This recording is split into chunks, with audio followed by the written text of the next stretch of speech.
Amigos, como eu havia falado no vídeo anterior sobre a morte, gravando o vídeo no cemitério, foi proposital para provocar do latim retirar de dentro. As pessoas têm medo da morte. Isso é um problema da contemporaneidade. Nós temos medo de morrer. E aí você vai dizer, tá aí, então a gente tem que morrer? Não, mas nós temos que nos aproximar da morte. Numa perspectiva teológica cristã, nós podemos dizer que a morte é a única maneira de encontrar a Deus. É o único caminho de encontrar a Deus. Óbvio que se precisa passar o período do luto, encarar a morte, chorar o choro contido, até a última lágrima, e depois deixar partir. Dizia um teólogo que quando alguém morre na nossa vida, o único lugar que ela não pode morrer é dentro do coração da gente. E mais, o processo de ressurreição deve começar imediatamente. Vou dar um exemplo. Nesta casa aqui que eu estou. Eu não vou citar o nome dela porque eu não tenho essa permissão, mas vocês um dia vão conhecê-la. Ela perdeu, a filha dela teve AVC com 12 anos.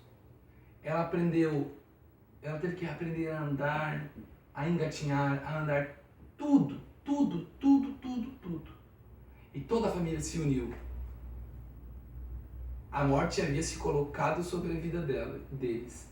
E eles devolveram a vida àquela menina. Só que com 18 anos, próximo dos 18 anos, ela teve um AVC que foi fulminante.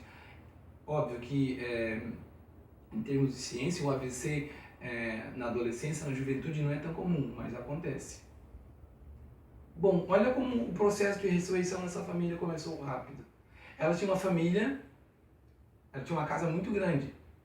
Ela poderia ficar morando na casa dela. E os filhos, e o filho dela com a esposa e os netos moravam de aluguel numa casa, iam para outra casa. Enfim, as dificuldades que vocês conhecem. O que ela fez? Olha que exemplo para demonstrar como a vida pode recomeçar. Porque existem pessoas que estão em velórios existenciais permanentes, que já vou falar, concluindo.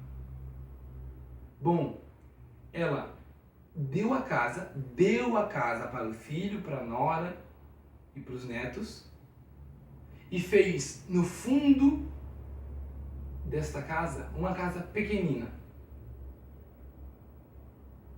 Banheiro, quarto, cozinha e a sala. Veja, ela poderia ficar como algumas mães fazem, que eu conheci na época quando eu era seminarista, chorando a vida inteira pela morte do filho, arrumando o armário, das roupas, tudo, sabe? É uma espécie de velório constante. O filho morre todo dia.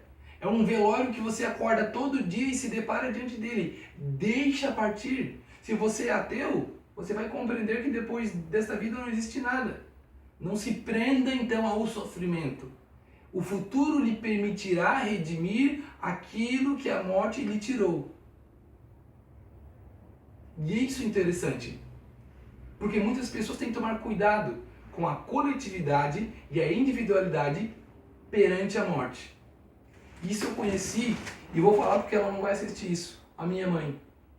Quando meu pai em dezembro morreu, ela morreu junto, mas ela está viva. Ela se dedicou tanto para ele, toda a sua individualidade foi jogada nas mãos dele, que quando ele morreu, ela foi junto. Porque tudo que havia nela, ela depositou nele. Muito cuidado que você que é casado, casada. A morte acontece todo dia. Todos os dias. É o mesmo quando nós perguntamos sobre uma pessoa que comete suicídio. Ela não se enforcou naquele dia. Os nós daquela corda foram sendo colocados todos os dias. Quem sabe no bullying na escola. Quem sabe antes mesmo na tentativa de aborto da mãe.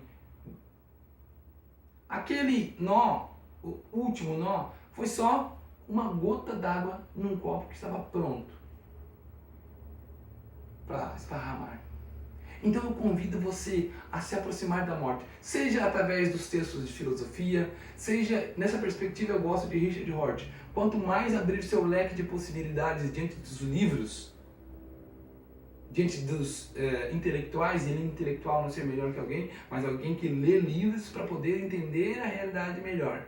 Se aproxime do padre, do pastor, do filósofo, do professor. Questione, investigue. Não viva como se a vida não fosse terminar. Não viva nessa ilusão. Você, logo em seguida, vai morrer. Eu também posso, daqui a meia hora, morrer. A grande pergunta não é quando você vai morrer, mas como você está vivendo. Porque conheço pessoas que já são mortas dentro de um casamento. Podiam se separar, mas por uma perspectiva errada de algumas igrejas, elas cometerão adultério. Em todos os momentos da sua vida, opte pela vida. Sempre escolha a vida. Aonde existe um ser humano realizado, ali está Deus. Cuide muito bem de que você ama.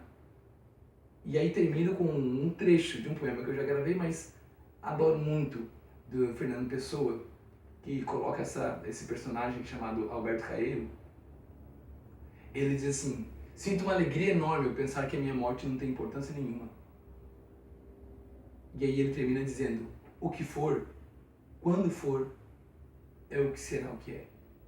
Um abraço a todos e até a próxima, galera.